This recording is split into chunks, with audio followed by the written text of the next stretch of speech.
In today's video, I'm going to teach you how to get a Slack QR code.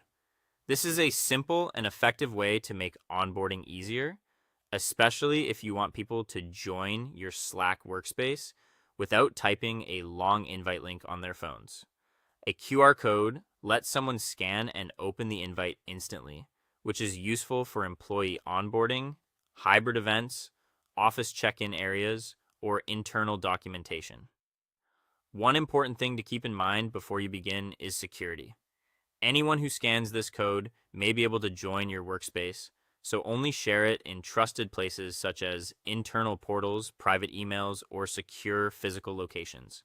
To get started, open the Slack desktop app on your computer and make sure you're inside the workspace you want to use.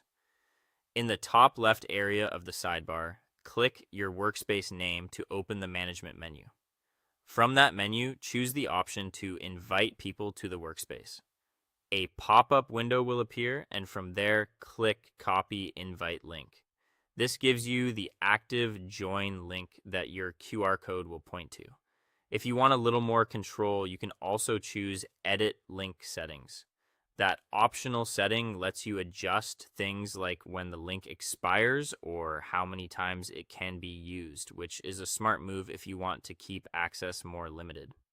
Once you've copied the invite link, open a new browser tab on your desktop. Then go to a trusted QR code generator website such as qrcodegenerator.com or myqrcode.com. These tools take your Slack invite link and convert it into a scannable QR code. When the QR generator page loads, select URL as the data type. Then click into the URL field and paste your Slack invite link. You can do that by right-clicking and selecting Paste, or by using your keyboard shortcut.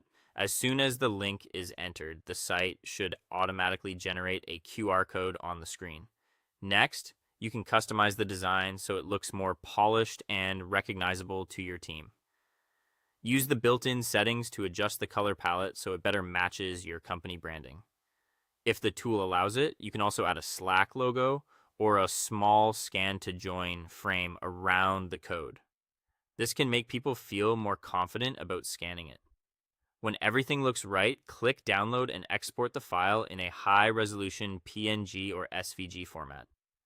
Those formats work especially well if you plan to print the code or place it into slides and